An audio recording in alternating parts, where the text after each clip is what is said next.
पिछले वाले क्लास में हम लोगों ने बार ग्राफ के बारे में पढ़ा था। आज हम लोग पढ़ेंगे बार ग्राफ का ही एक सेकेंड टाइप, जिसका नाम है डबल बार ग्राफ। ठीक है ना। हालांकि ये भी बार ग्राफ ही है, ये भी उसी तरीके से बनेगा, लेकिन ये हमारा कैसा बनेगा, डबल बनेगा। मतलब कि आपने एक एक रेक्टेंगल खींचा था इस तरीके से, टावर के जैसा, याद कीजिए। अब यहाँ पे हमारा क्या होगा, दो दो होगा इस तरीके से। इसी को हम लोग कहते हैं डबल बार ग्राफ, लेकिन बनेगा सेम तरीके से। ठीक है ना। चलिए, तो इसके लिए हमारे पास एक क्वेश्चन है, डबल बार ग्राफ हम लोग आज सीखेंगे।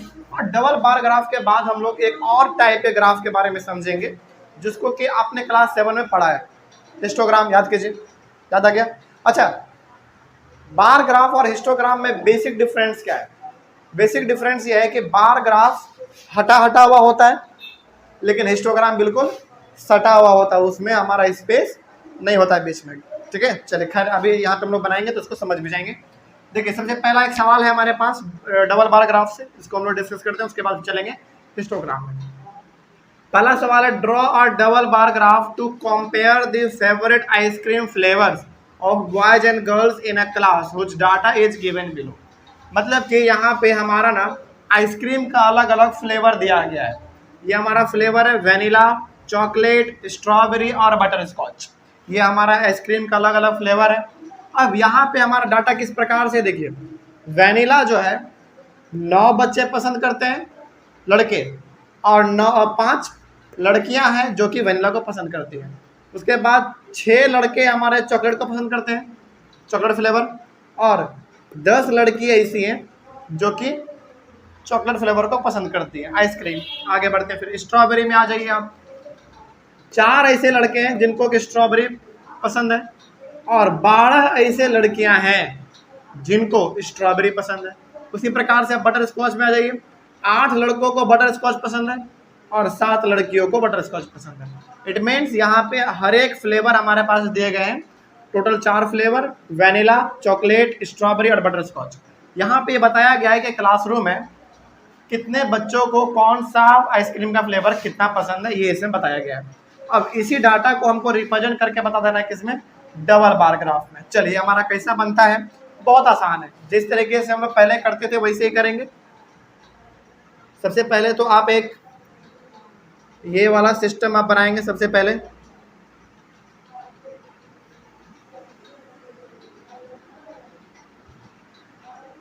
यहाँ होता था हमारा y, यहाँ 0 और यहाँ पे x। अब आप क्या कीजिए, इस साइड वाले पे यानी कि x वाले पे आप फ्लेवर लिख लीजिए। इस पे आप लिखो फ्लेवर, फ्लेवर्स होंगे हमारे इधर, और इधर क्या होंगे हमारे पास, नंबर ऑफ स्टूडेंट्स। स्टूडेंट्स मतलब बॉयज एंड गर्ल्स दोनों। ठीक है। तो यहाँ पे आप लिख लीजिए नंबर ऑफ गर्ल्स, और नंबर ऑफ गर्ल्स का मतलब क्या, सॉरी, नंबर ऑफ गर्ल्स नहीं, नंबर ऑफ स्टूडेंट्स, और नंबर ऑफ स्टूडेंट का मतलब दोनों, बॉयज एंड गर्ल्स दोनों। नंबर ऑफ स्टूडेंट्स, थोड़ा सा आप इसको तिरछा करके लिखिएगा ताकि देखने में थोड़ा सा अच्छा लगे। नंबर ऑफ स्टूडेंट्स हम लोग इधर लिख लेंगे। चलिए, तो नंबर ऑफ स्टूडेंट थोड़ा सा हम लोग यहाँ पे लिख लेते हैं। सबसे हाईएस्ट कितने तक गया है, 12 तक गया है, तो एक एक का गैप लेना हमारा ठीक रहेगा। ठीक है ना। तो यहाँ पे ले लेते हैं 1 2 3 4 5 6 7 8 9 10 11 12 13, और भी आप चाहे तो पर ले सकते हैं, लेकिन हमारा 12 तक काम चल जाएगा, तो एक स्टेप बच रहा था तो ले लिया हमने, कोई दिक्कत नहीं है। आप इसको भी चाहे तो 20 तक भी ले सकते हैं, इसमें कोई बड़ी बात नहीं है। तो यहाँ पे हमारा ये नंबर ऑफ स्टूडेंट हो गए, और इधर हमारे क्या है, फ्लेवर्स हैं। अब इसको लिखना कैसे होता है, आप पहले ये समझिए। देखिए, बहुत इंपॉर्टेंट है ये चीज़। सबसे पहले आप यहाँ पे देखिए कि कितने ऐसे लड़के हैं जिनको कि वेनिला पसंद है। 9 लड़के हैं, तो पहले आप लड़के का डाटा बना लो। 9 लड़का है, तो यहाँ से आप आ जाओ 9 पे। ये जो हमारा डाटा बना वो किसका बना, वेनिला पसंद करने वाले लड़कों का बना, और वेनिला पसंद करने वाली लड़कियों का बना लेते हैं। लड़कियां कितना पसंद करती है, 5 पसंद करती है, तो 5 कहाँ आएगा हमारा, यहाँ पे 5 आएगा। इसी से बिल्कुल सटे हुए बनाएंगे हम लोग। तो ये हमारा हो गया, पहला हमारा बार ग्राफ तैयार हो गया। और इसी को हम लोग कहते हैं डबल बार ग्राफ, क्योंकि एक हमारा ये हो गया और एक हमारा ये हो गया। इसी को हम लोग कहते हैं डबल बार ग्राफ। और बार ग्राफ में हम लोग बेसिकली करते क्या थे, स्पेस भी देते थे। तो यहाँ पे याद रखिएगा, यहाँ पे उतना ही स्पेस होगा जितना कि इसमें इस तरीके से, मतलब कि हर एक में कितने का एक एक बॉक्स का गैप रहेगा। मतलब कि इसमें हमारा एक बॉक्स गैप, क्या इन दोनों में भी गैप रहेगा? नहीं, इन दोनों में गैप नहीं रहेगा। यहाँ पे गैप रहेगा पहला वाला बॉक्स, और इसमें गैप नहीं रहेगा। लेकिन अब जो दूसरा बनाएंगे हम चॉकलेट वाला, उसके लिए क्या हो जाएगा? गैप हो जाएगा। ठीक है ना। चलिए, तो अब हम लोग बात करते हैं चॉकलेट वाला। हमारे ये चॉकलेट कितने लड़कों को पसंद है? 6 लड़कों को चॉकलेट पसंद है। तो 6 हमारा कहाँ पे है? 6 हमारा यहाँ पे। तो एक बॉक्स गैप छोड़ के हमने यहाँ पे 6 बना दिया। ठीक है, ये 6 ऐसे बच्चे हैं जिनको, लड़के ऐसे जिनको चॉकलेट पसंद है। उसके बाद फिर 10 ऐसी लड़कियां हैं जिनको चॉकलेट फ्लेवर आइसक्रीम बहुत पसंद है। चॉकलेट फ्लेवर, तो 10 हमारा है। तो 10 कहाँ पे आएगा हमारा? ये 10 है। तो इसी से थोड़ा सा ऊपर हम लोग चले जाएंगे, ये हो गया हमारा 10। तो बिल्कुल सटे हुए बनेगा, इसीलिए इसका नाम है डबल बार ग्राफ। तो ये वाला भी कंप्लीट हमारा, वेनिला वाला कंप्लीट, चॉकलेट वाला कंप्लीट। अब आ जाइए आप किसमें? स्ट्रॉबेरी वाले में। स्ट्रॉबेरी में ऐसे कितने लड़के हैं जिनको स्ट्रॉबेरी पसंद है? 4 लड़के हैं। तो 4 हमारा यहाँ पे है। यहाँ पे आ जाइए आप इस तरीके से। तो ये हो गया हमारा स्ट्रॉबेरी लड़कों का, और लड़कियों का देख लेते हैं कितना, 12 है। ठीक है, चलिए। तो हमारा जो लड़कियां हैं टोटल, वो 12 लड़कियां ऐसी हैं जिनको कि स्ट्रॉबेरी फ्लेवर आइसक्रीम पसंद है। तो इसका यदि हम लोग 12 ड्रॉ करेंगे तो 12 हमारा यहाँ पे आता है। यहाँ पे आ जाइए इस तरीके से।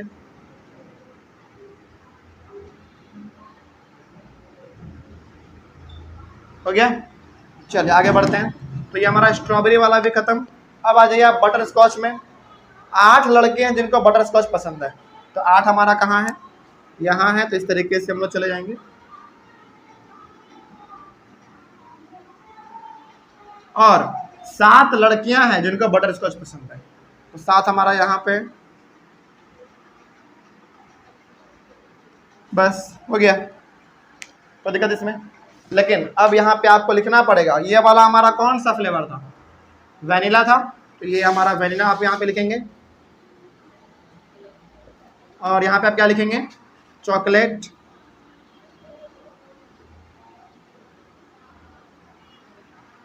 चॉकलेट हो गया। ये हमारा स्ट्रॉबेरी था,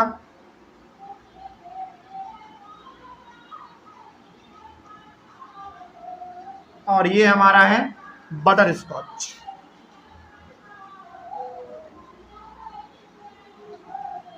बटर स्कॉच, और ये हमारा बनकर तैयार हो गया। लेकिन यहाँ पे सवाल है कि आखिर पहचाना कैसे जाएगा कि कौन सा हमारा बॉयज वाला है और कौन सा हमारा गर्ल्स वाला है? याद कीजिए, सबसे पहला पाला हमारा किसका किस था? पहला वाला बार ग्राफ किसका था? बॉयज का। और हर एक में सेकंड वाला किसका था?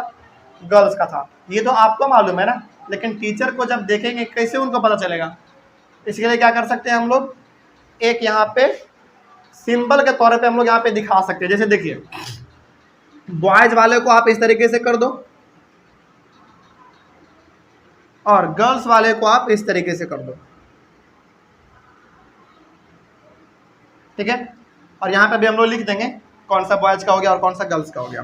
तो जहाँ जहाँ बॉयज वाला है वहाँ वहाँ आप ऐसे कर दीजिए, ताकि पता चलता रहे कि इस प्रकार का डिजाइन जहाँ पे वो बॉयज वाला है, और एक कटकुट का साइन जहाँ पे है वो हमारा लड़की का है। तो यहाँ पे ऐसे कर देंगे हम लोग। ये क्यों करते हैं मालूम है? क्या खूबसूरत बनाने के लिए? नहीं, पता करने के लिए कि आखिर कौन सा बार ग्राफ किसका है, बॉयज का कौन सा और गर्ल्स का कौन सा है। ये वाला हमारा बॉयज का है, ये सब हमारा गर्ल्स का है।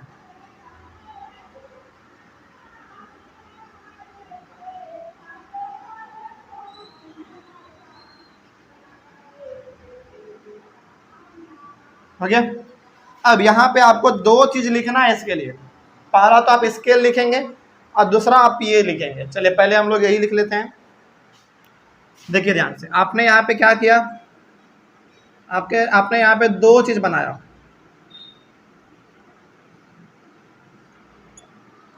पहले वाले बॉक्स में, यानी कि पहले वाले बार ग्राफ में आपने ये वाला डिजाइन दिया है, ये वाला दिया है। तो ये हमारा किसका था? बॉयज का था। इस तरीके से आप पे लिखना पड़ता है। उसके बाद फिर इसमें आपने क्या किया? ये कटकुट किया। कट कोड किसका था? गर्ल्स का था। तो अब जब आपके टीचर आपके कॉपी को देखेंगे तो उनको पहले ही पता चल जाएगा कि अच्छा जिसमें ये वाला डिजाइन है वो हमारा बॉयज का है और जिसमें ये वाला डिजाइन है वो हमारे गर्ल्स का है। तो इस तरीके से बार ग्राफ को पहचानने का तरीका होता है। कोई दिक्कत इसमें? अच्छा, इसी में हम लोग ऐसा क्यों कर रहे हैं? क्योंकि इसमें कन्फ्यूजन हो सकता है। डबल बार ग्राफ में कन्फ्यूजन होता है, लेकिन सिंगल बार ग्राफ में होता है कभी कन्फ्यूजन नहीं, वो तो सिंगल रहता है, एक ही रहता है उसमें कोई दिक्कत नहीं होता।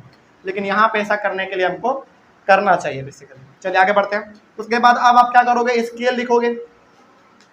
स्केल लिखिए आप यहाँ पे, स्केल 1 सेंटीमीटर को आपने क्या माना है? 1 सेंटीमीटर को आपने 1 स्टूडेंट माना है, यानी कि पहला, दूसरा, तीसरा, चौथा, पांचवा। तो ये हमारा 1 सेंटीमीटर यहाँ से यहाँ होता है पहला बॉक्स। तो 1 सेंटीमीटर इक्वल्स टू 1 स्टूडेंट। आपने 1 सेंटीमीटर को आपने 1 स्टूडेंट माना है।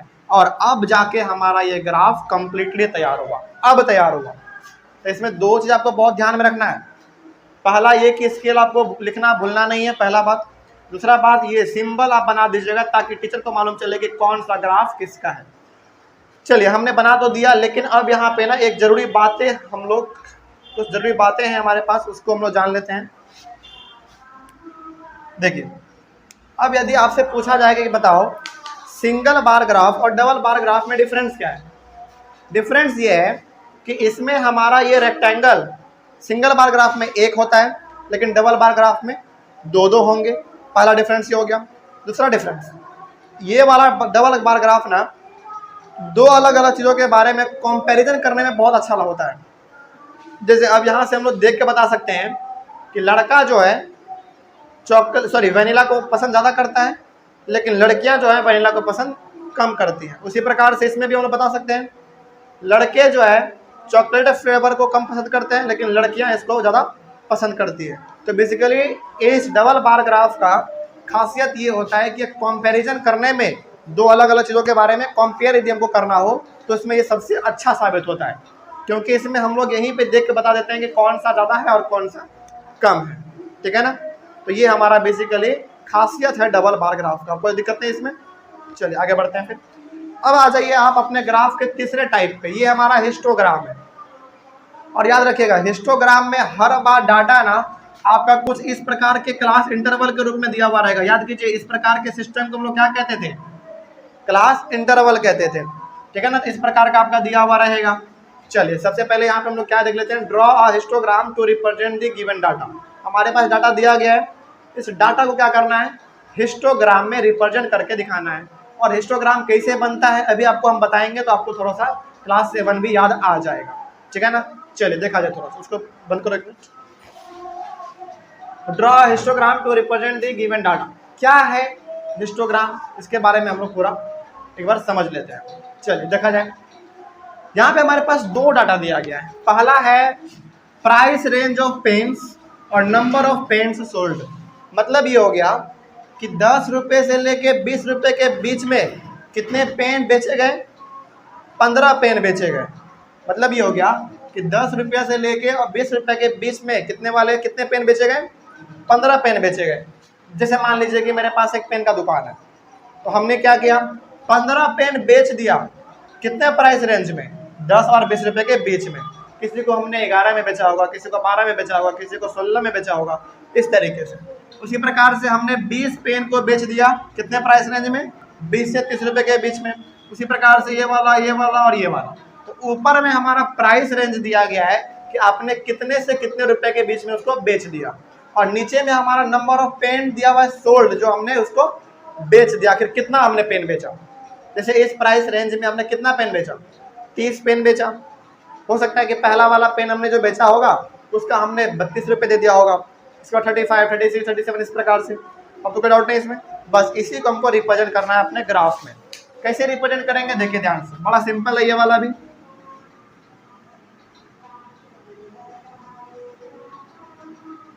इस तरीके से बनाएंगे। ये हमारा y होता है, ये o और ये हमारा x होता है।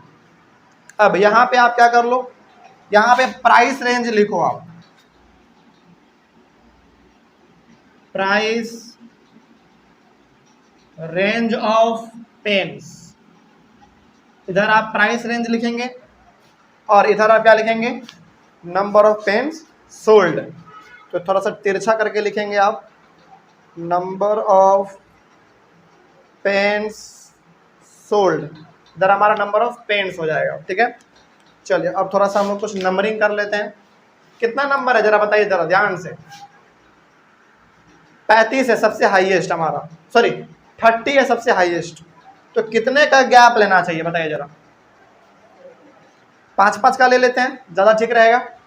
चलिए मान लीजिए ये हमारा 5, 10, 15, 20, 25 और ये हमारा 30। अच्छा अब एक बात बताइए, आपने यहाँ पे गैप लिया 5-5 का, 5 का आपने गैप लिया, इसका मतलब ये हमारा पूरा एक बॉक्स होता है और एक बॉक्स में छोटे छोटे कितने बॉक्स, ऐसे ऊपर से नीचे वाले 10 बॉक्स। तो आपने पूरा माना है 5, इसका मतलब 2 बॉक्स मिला के हमारा कितना हो गया, 1 हो गया। तो टोटल हमारे 10 बॉक्स हैं, तो होगा कितना वैल्यू, 5 हो गया। इसका मतलब हो गया कि आप उस छोटे से बॉक्स में यदि ग्राफ में जाएंगे, ऊपर नीचे से ऊपर की ओर जाएंगे, तो टोटल नीचे से ऊपर कितने बॉक्स, 10 बॉक्स। आपने टोटल को कितना माना, 5 माना। इसका मतलब कि आपने 2 बॉक्स के बदले 1 वैल्यू लिया है। अब तो कोई दिक्कत नहीं, चलिए आगे बढ़ते हैं फिर। तो ये आपने यहाँ पे किया। अब हम लोगों को यहाँ पे ये चीज लिखना पड़ता है, प्राइस रेंज। किस प्रकार से प्राइस रेंज लिखा जाता है, इसमें ध्यान से समझिएगा। 10, 20, 30, 40, 50 और ये हमारा लास्ट 60 है। अब इसको बनाना कैसे है आप वो समझ लीजिए, बहुत इंपॉर्टेंट है ये। इसमें कहा जा रहा है कि 10 से 20 के रेंज में आपने कितना पेन बेचा, 15 पेन बेचा। इसका मतलब हो गया ये हमारा यहाँ पे है, इसको इस तरीके से बनाना होता है। मतलब कि आपने 10 रुपये से लेके 20 रुपये के बीच में आपने टोटल कितने पेन बेच दिए, 15 पेन आपने बेच दिए। ठीक है, उसके बाद फिर 20 से 30 के रेंज में आपने कितने पेन बेचे, 20 पेन आपने बेचा। तो हमारा यहीं से रहेगा और ये हमारा 20 यहाँ चला जाएगा, इस तरीके से। उसके बाद 30 से 40 के रेंज में आपने कितने पेन बेचे, 30 पेन बेचा आपने। 30 हमारा यहाँ पे है,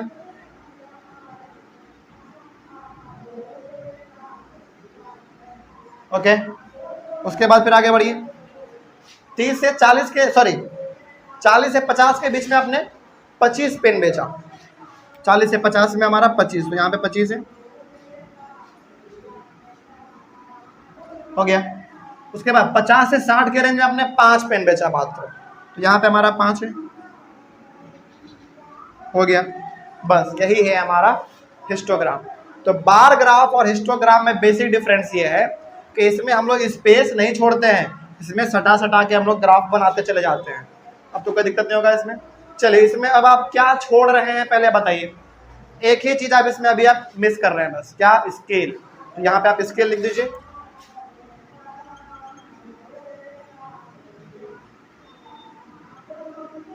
scale 1 centimetre equals to, 1 centimetre को आपने, यानी कि ये जो हमारा बॉक्स होता है ये पूरा 1 सेंटीमीटर होता है, उसको आपने कितना पेन माना है, 5 पेन आपने माना है। तो यहाँ पे लिख देंगे 1 सेंटीमीटर इक्वल्स टू 5 पेन्स। बस ये हो गया आपका स्केल और ये हमारा ग्राफ कंप्लीट है।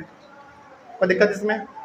तो इस तरीके से हम लोगों ने आज अपने क्लास में, हाँ सबसे पहले ऑनलाइन वाले बच्चे आप लोग इसका स्क्रीनशॉट ले लीजिए, स्क्रीनशॉट सबसे पहले लीजिए। और आज हम लोगों ने डबल बार ग्राफ और हिस्टोग्राम का एक एक एग्जाम्पल से हमने समझ लिया कि आखिर दोनों होता क्या है। ठीक है ना। तो अब यदि आपसे कोई सबसे पहला डिफरेंस पूछेगा किसके बीच में, बार ग्राफ, जो कि हम लोग पिछले वाले क्लास में पढ़े थे, उसको हम लोग सिंगल बार ग्राफ भी कह सकते हैं, और ये हमारा डबल बार ग्राफ। तो कोई पूछे कि सिंगल बार ग्राफ और डबल बार ग्राफ में क्या डिफरेंस है, तो डिफरेंस ये है कि उसमें हमारा एक ही बार ग्राफ होता है, यानी कि रेक्टेंगल हमारा एक ही होता है, लेकिन इसमें हमारा 2-2 होता है हर बार। पहला डिफरेंस। दूसरा डिफरेंस, वो हमारा कंपैरिजन के लिए सटीक नहीं है सिंगल वाला, लेकिन ये वाला हमारा क्या है, कंपैरिजन के लिए बहुत सटीक है। कंपेयर हम लोग यहाँ पे डाटा को देख के बता सकते हैं कि कौन कितना पसंद करता है और कौन कितना पसंद नहीं करता है। जैसे ये वाला हमारा लड़के का था और ये लड़की का था, बॉयज एंड गर्ल्स का था। तो इसका मतलब है कि लड़के वैनिला फ्लेवर ज़्यादा पसंद करते हैं, लेकिन लड़कियां वैनिला फ्लेवर पसंद नहीं करती हैं। इस तरीके से हम लोग सारा का डाटा बता सकते हैं। तो ये हमारा डिफरेंस कंपैरिजन करने में बहुत ही अच्छा साबित होता है।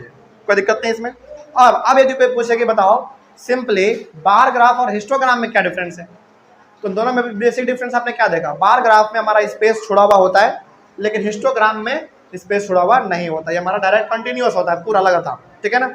चलिए इस तरीके से हम लोग अपने अगले वाले क्लास में, अगले वाले क्लास में हम लोग शुरू करेंगे एक हमारा और टॉपिक है पाई चार्ट के बारे में।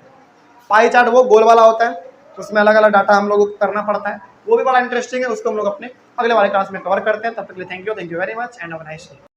आज के क्लास में हम लोग बहुत ही इंपॉर्टेंट चीज़ों के बारे में आज समझेंगे, और वो इंपॉर्टेंट चीज़ है पाई चार्ट्स।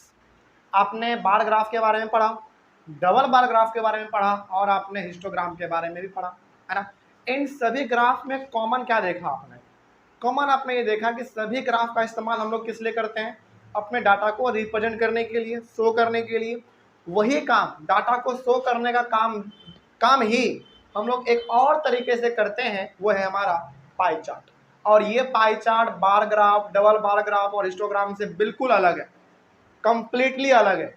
इसमें हम लोग क्या करते हैं, एक सर्किल के रूप में अलग अलग सेक्टर यानी कि अलग अलग एरिया डिजाइन करके हम लोग डाटा को रिप्रेजेंट करते हैं। और ऐसा डाटा अभी जो हम बनाने जा रहे हैं, यहाँ पे 100% श्योर है कि आपने कहीं ना कहीं जरूर देखा होगा। ठीक है। अब वो किस तरीके से बनेगा, कैसे है, क्या है, क्यों है, सब चीज़ हम लोग यहाँ पे समझेंगे। तो पाई चार्ट बेसिकली क्या होता है, पहले आप ये समझिए। पाई चार्ट में हम लोग करते क्या है ना, एक सर्किल के रूप में अलग अलग सेक्टर डिजाइन करके, मतलब कि अलग अलग एरिया डिजाइन करके उसमें हम लोग डाटा को शो करते हैं, जिससे क्या होता है, एक ही जगह पे सारा डाटा हमको एक बार में मिल जाता है, और हम लोग उसके बारे में पढ़ के समझ भी लेते हैं क्या कहना चाह रहा है।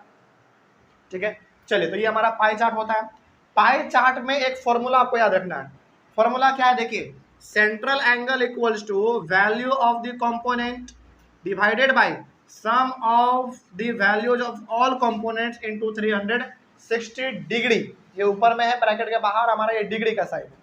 अब इसका इस्तेमाल सर हम लोग कब करेंगे, कहाँ पे करेंगे, पूरा चीज़ हम लोग यहाँ पे समझने वाले हैं। चलिए, सबसे पहले हम लोग यहाँ पे एक एग्जाम्पल लेते हैं।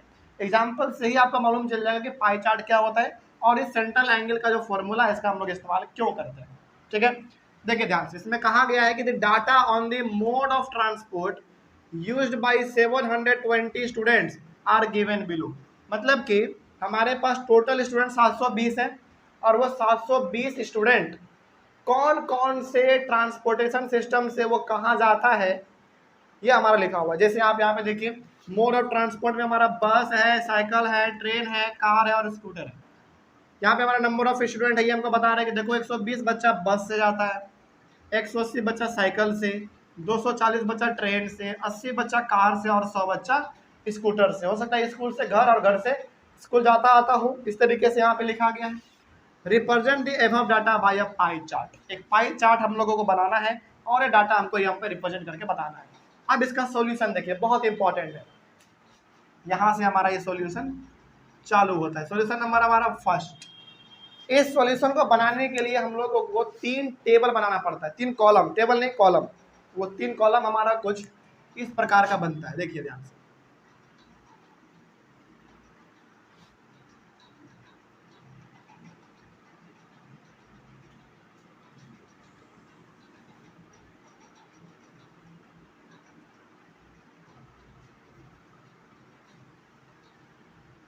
यहाँ पे हमारा सबसे पहले होगा, ऊपर में मोड ऑफ ट्रांसपोर्ट था, तो यहाँ पे हमारा पहला होगा मोड ऑफ ट्रांसपोर्ट। उसके बाद दूसरा होगा हमारा नंबर ऑफ स्टूडेंट था, तो यहाँ पे होगा हमारा नंबर ऑफ स्टूडेंट्स। और तीसरा हमारा यहाँ पे होगा सेंट्रल एंगल। सब चीज आपको समझ में एक ही बार में आ जाएगा, बस आप ध्यान से इसको देखते हुए भी चलेंगे। ठीक है ना, बहुत आसान होता है ये चीज। तो इस तरीके से हमारा ये 3 कॉलम आपको बनाना है। ठीक है। चलिए अब यहाँ पे डाटा किस तरीके से लिखना है पहले आप ये देखिए। पहला मोड ऑफ ट्रांसपोर्ट हमारा क्या है, बस है, तो हम लोग सबसे पहले हमें बस का काम करेंगे। और बताइए बस से हमारे टोटल स्टूडेंट कितने जाते हैं, 120, तो यहाँ पे हम लोग 120 लिख देंगे। अच्छा ये डाटा बनाने से पहले ना आप ऊपर में काम और कर लीजिएगा, क्या, टोटल नंबर ऑफ स्टूडेंट लिख लीजिएगा, कितने हैं, 720 है। टोटल नंबर ऑफ स्टूडेंट कितने थे इसमें, 720, मतलब कि 1 2 3 4 5, इन पांचों का आप जोड़िएगा, ऐड कीजिएगा तो 720 आ जाएगा। बनाने से पहले डाटा आप ऊपर में ये लिख लीजिएगा कि टोटल कितना दिया गया है। तो टोटल नंबर ऑफ स्टूडेंट्स हमारे पास 720 है।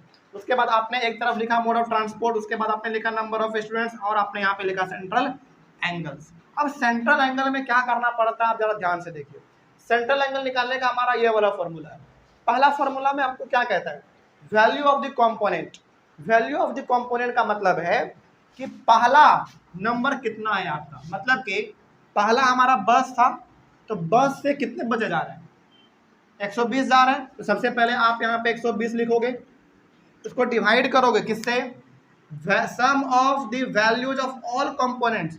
ऑल कंपोनेंट्स का मतलब है कि सारे के सारे बच्चे टोटल कितने हैं, तो कितने टोटल 720 है, तो यहाँ पे हम लोग डिवाइड कर देंगे इसको 720 से, और मल्टीप्लाई करेंगे किससे, 360 डिग्री से। ओके, तो यहाँ पे हमारा सेंट्रल एंगल का मतलब क्या मालूम चल गया। सेंट्रल एंगल का सबसे पहला है value of the component. Component का मतलब है कि पहली बार वो किससे और कितना बच्चा जा रहा है।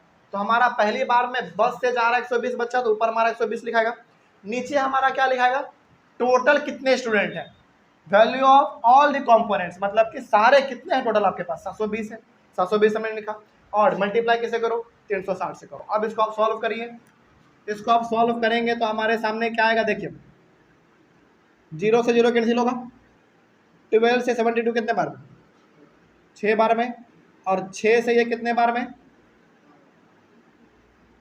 60 बार में। हमारा आंसर कितना आया, 60 डिग्री आएगा। यहाँ पे हमारा ये डिग्री याद रखिएगा, ठीक है ना। तो ये हमारा पहला हुआ। एक काम करते हैं, इतना करेंगे ना तो फिर घिसा पीटा ज़्यादा लगने लगेगा, इसलिए हम एक काम करते हैं, क्या, काटने वाला काम बाहर कर लेते हैं, डायरेक्ट इसका यहाँ पे आंसर लिख देते हैं, ठीक है। 120 बाई 720 इंटू 360, कितना आ गया था हमारे पास आंसर, 60 डिग्री आया था। और ये कैसे हुआ आप इसको रफ में करके देख सकते हैं, ठीक है ना। ये हमारा पहला हुआ। आगे बढ़ते हैं, फिर पहला हो गया तो आप इसको इस तरीके से कर दीजिए, पहला हो गया तो हमारा। आगे अब हम लोग बात कर लेते हैं बस के बाद क्या, साइकिल, CYCLE। साइकिल से कितने बचे जाते हैं, 180 बचे जाते हैं, 180। अब इसके लिए क्या करेंगे, 180 बाई 720 इंटू 360, कोई दिक्कत नहीं ना इसमें। चलिए हमारे हिसाब से 360 720 कटता है 2 बार में, और ये हमारा 2 से कितने बार में कट जाएगा, 90 डिग्री आना चाहिए। टोटल आंसर कितना, 90 डिग्री। आप इसको सॉल्व करके भी देख सकते हैं। 360 से 2 बार में कटेगा, और ये 2 बार से ये 90 बार में, तो 90 डिग्री इसका आंसर हो गया। तो इस तरीके से हमारा दूसरा निकल गया। अब तीसरा बात कर लेते हैं हम लोग बस सॉरी साइकिल के बाद ट्रेन का। ट्रेन से कितने बचे जाते हैं, ट्रेन से 240 बचे जाते हैं। इसका क्या होगा, हाँ 240 बाई 720 गुने 360, तो 360 से तो ये हमारा 2 बार में कटेगा ही, 2 बार में कट गया, और ये 2 से कितने बार में, 120 बार में, तो ये हमारा 120 डिग्री आ गया। ये वाला भी कंप्लीट। ट्रेन के बाद अब आ जाइए आप कार पे, कार वाले पे आइए। कार से कितने बचे जाते हैं, 80 बचे जाते हैं, तो इसका क्या होगा, 80 बाई 720 इंटू 360। ये इससे तो ये हमारा 2 बार में कटेगा, और 2 से ये 40 बार में, यानी कि कितना, 40 डिग्री आ गया। चलिए ये वाला भी हमारा कंप्लीट हुआ। एक लास्ट हमारा इसमें बच गया किसका, स्कूटर का बच रहा है एक, तो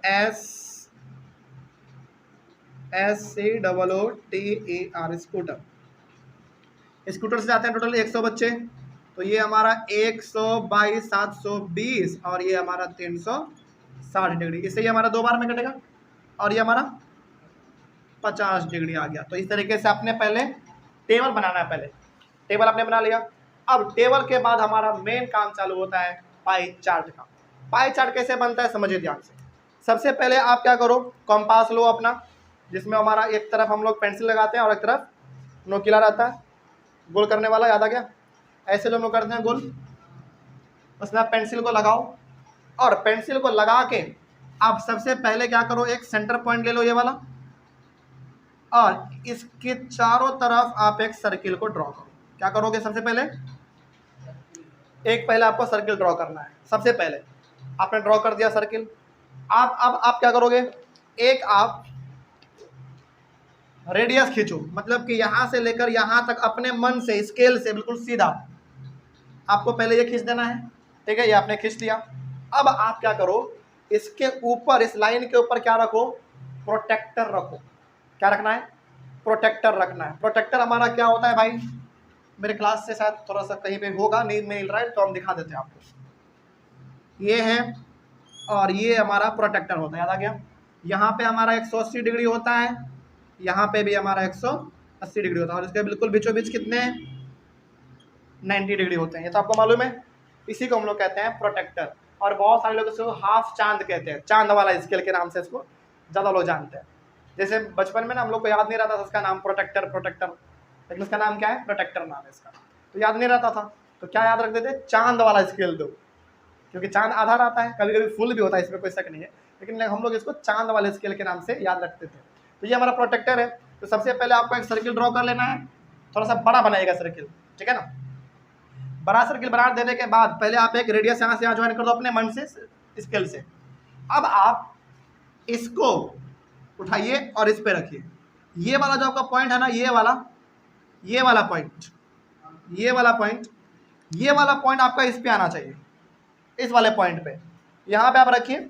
और ये वाला हिस्सा हमारा किस पे आएगा, इस रेडियस पे आएगा।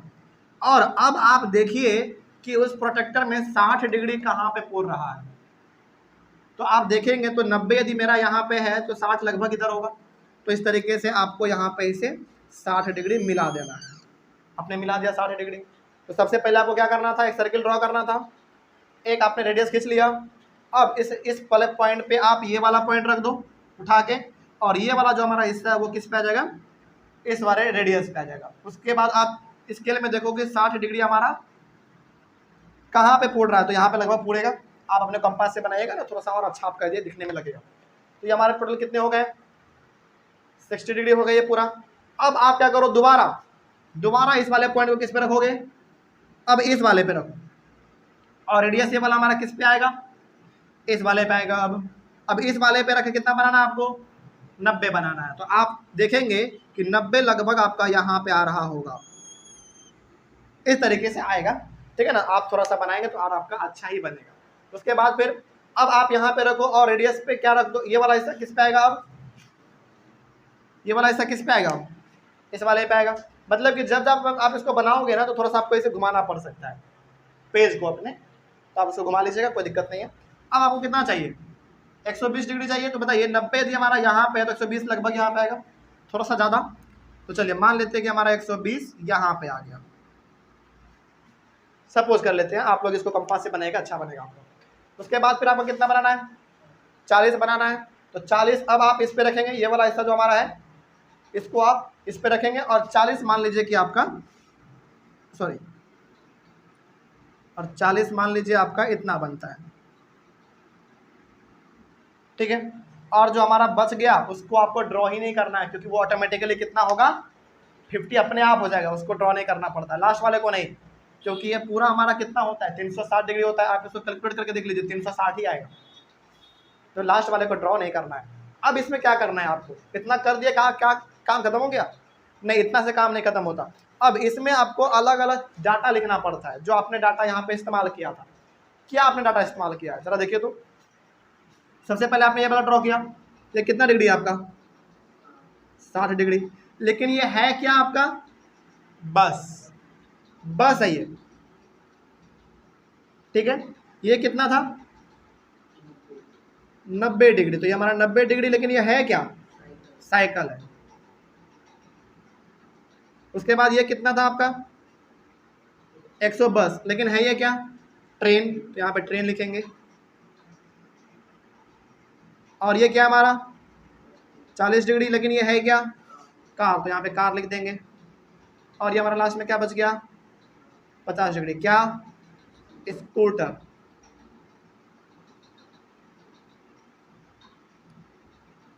स्कूटर लिखेंगे SCOOTER, स्कूटर।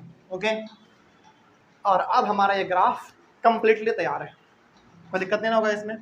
तो ये बेसिकली हमको क्या बताता है। अच्छा, क्या आपने इस प्रकार का ग्राफ कभी नहीं देखा है, देखा होगा आप, चलो बताते हैं आप किस में देखे होंगे, ज्योग्राफी के बुक में।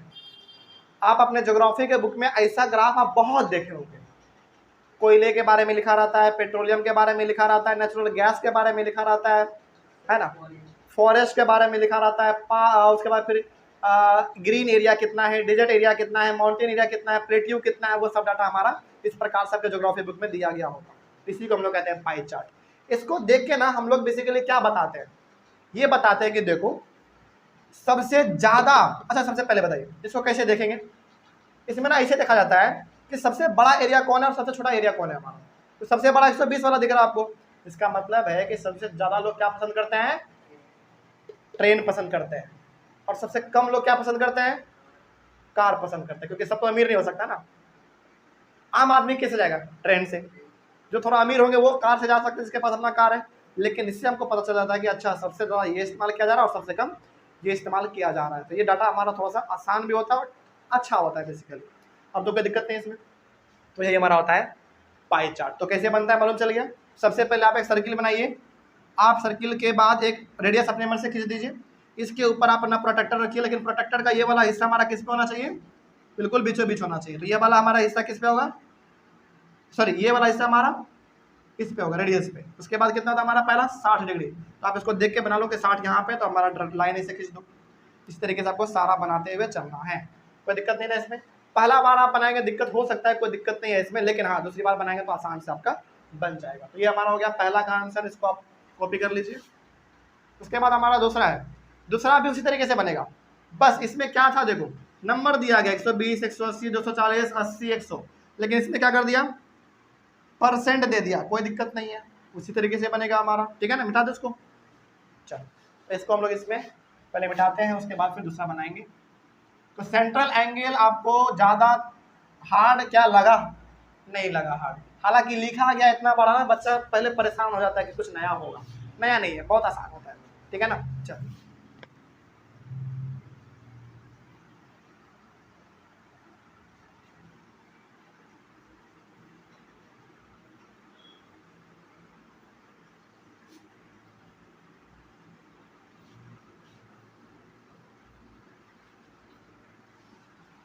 सेकेंड नंबर में ये क्या कह रहा है, पहले सवाल को समझते हैं, ठीक है। देखिए, the following table shows the expenditure in percentage incurred on the construction of a house in a city. यानी कि एक सिटी है, एक शहर है, जिसमें कि हमारा घर बन रहा है। उस घर में आप चूंकि घर बनाएंगे तो क्या लगेगा आपको, सीमेंट लगेगा, ईटा लगेगा, स्टील लगेगा, लेबर लगेगा। और यहाँ पे मिसलेनियस है, मिसलेनियस का पूरा स्पेलिंग MISCELLANEOUS। चलिए एक बार हम यहाँ पे आपके लिए दोबारा बता देते हैं क्या है, यदि हमसे गलती हो जाए तो। लेकिन ऐसे तो MISCELLANEOUS ये हमारा पूरा है। चलो आप इतना भी लिख दो, काम चल जाएगा आपको, MIS लिख दीजिए, काम चलेगा। आगे बढ़ते हैं। उसके बाद यहाँ पे आ जाइए आप।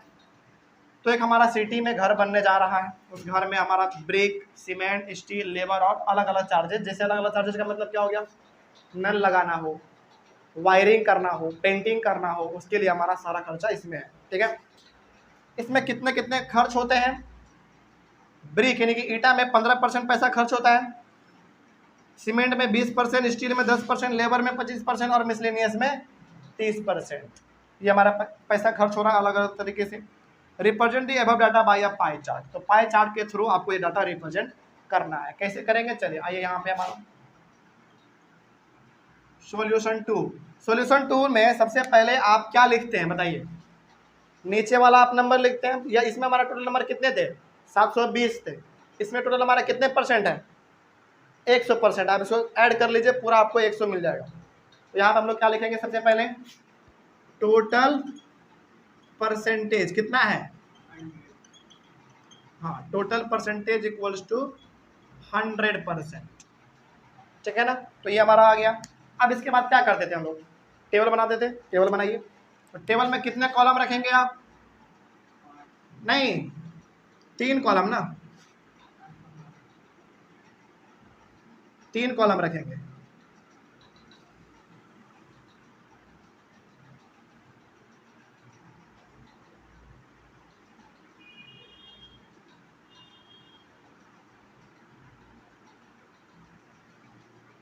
पहला, दूसरा और ये हमारा इधर तीसरा। ये हो, हाँ ये होगा हमारा आइटम, ITAM आइटम होगा ये हमारा, और ये हमारा एक्सपेंडिचर होगा।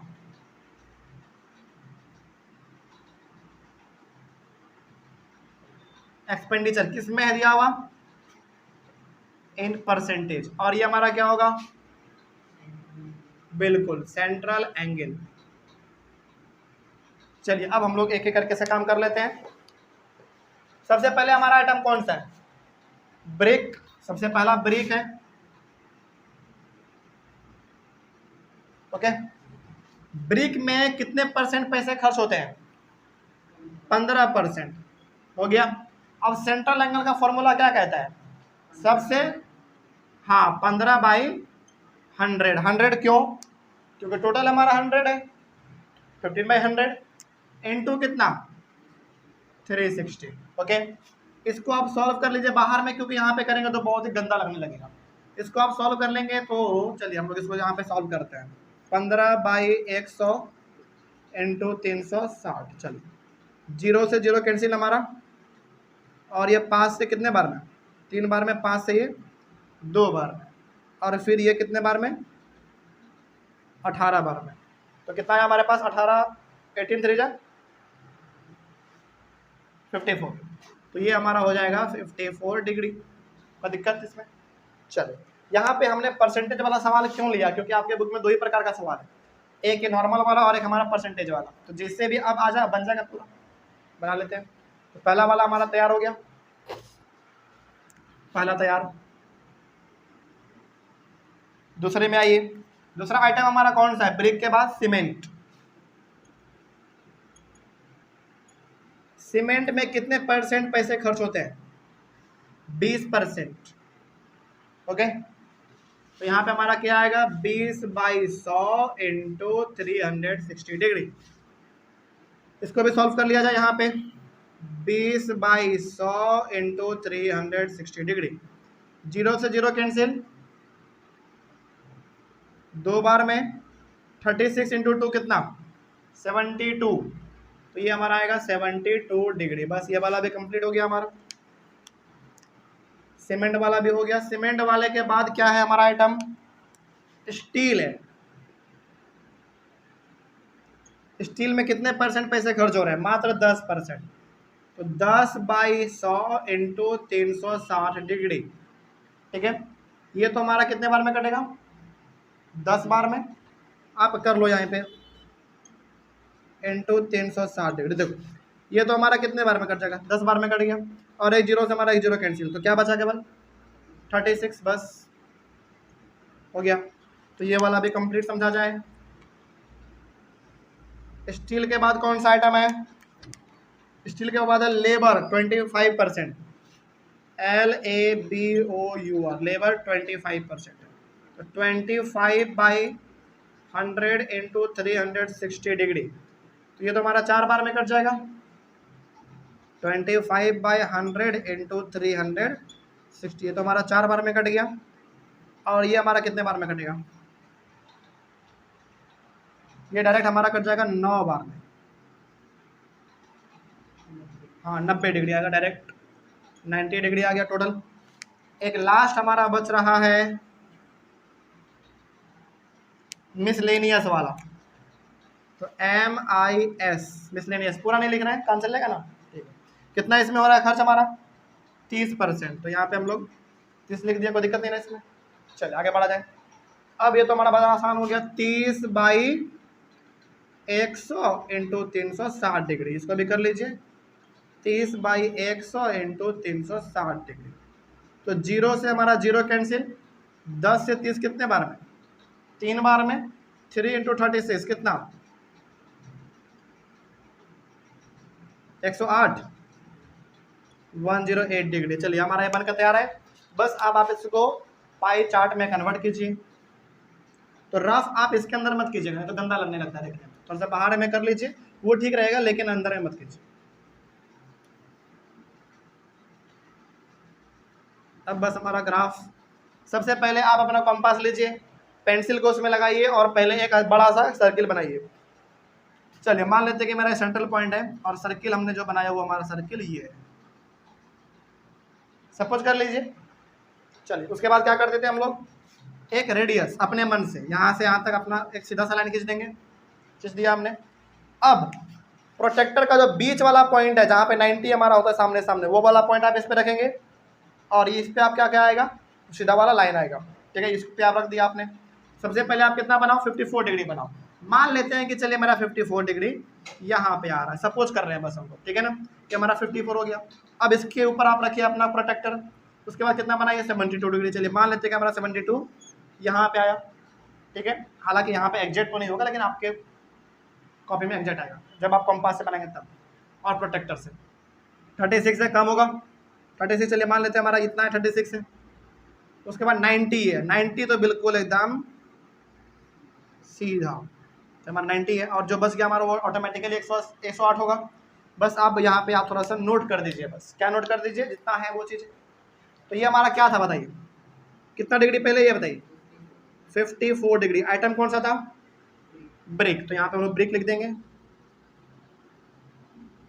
ये कितने डिग्री, 72 डिग्री। आइटम कौन सा, सीमेंट, CEMENT, सीमेंट। ये हमारा कितना 36, क्या है, स्टील है, तो STEEL, स्टील। ये कितना 90 डिग्री, एकदम एग्जैक्ट 90, तो कितना ये हमारा लेबर है, LABOUR, लेबर। और ये हमारा पूरा 108 डिग्री। क्या है ये, मिसलेनियस है, तो MIS केवल आप लिख दीजिए, काम चल जाएगा। तो इस तरीके से हमारा ग्राफ तैयार है। इसको देख के कोई भी बता सकता है कि सबसे ज़्यादा पैसा खर्च किस में हो रहा है, मिसलेनियस में खर्च हो रहा है, और सबसे कम पैसा किस में खर्च हो रहा है, स्टील में खर्च हो रहा है। और ऐसे भी घर बनाने में ना स्टील का यूज बहुत कम होता है। हाँ, हालांकि आयरन का इस्तेमाल होता है उसमें, लेकिन स्टील बहुत ही कम होता है, ठीक है ना। स्टील का इस्तेमाल कहाँ पे होता है, बेसिकली जब हम लोग रेलिंग वेलिंग कोई देते हैं ना, सीढ़ी पे ऊपर, या फिर बाउंड्री हम लोग बनाते हैं रेलिंग का, वहाँ पे इस्तेमाल होता है। लेकिन मिसलेनियस में हमारा क्या आ जाएगा, पानी का टंकी, वायरिंग, पेंटिंग, है ना, फ्लोरिंग, सीमेंटिंग, ये सब हमारा आता है उसमें। तो इसमें पैसा हमारा ऑब्वियसली ज़्यादा बात है, ज़्यादा खर्च होता है, ठीक है ना। तो इस तरीके से हमारा ये वाला भी ग्राफ कंप्लीट हुआ। आपको कोई दिक्कत नहीं होगा इसमें। चलिए ऑनलाइन लेवल बच्चे, आप लोग इसका पहले स्क्रीनशॉट लीजिए। और यहाँ पे हमारा पाई चार्ट वाला कॉन्सेप्ट खत्म होता है। अगले वाले क्लास में हम लोग एक नया टॉपिक शुरू करेंगे, वो होगा हमारा प्रोबेबिलिटी। क्या होगा, प्रोबेबिलिटी। तो हम लोग मिलेंगे अपने अगले वाले क्लास में, तब तक के लिए thank you very much and have a nice day.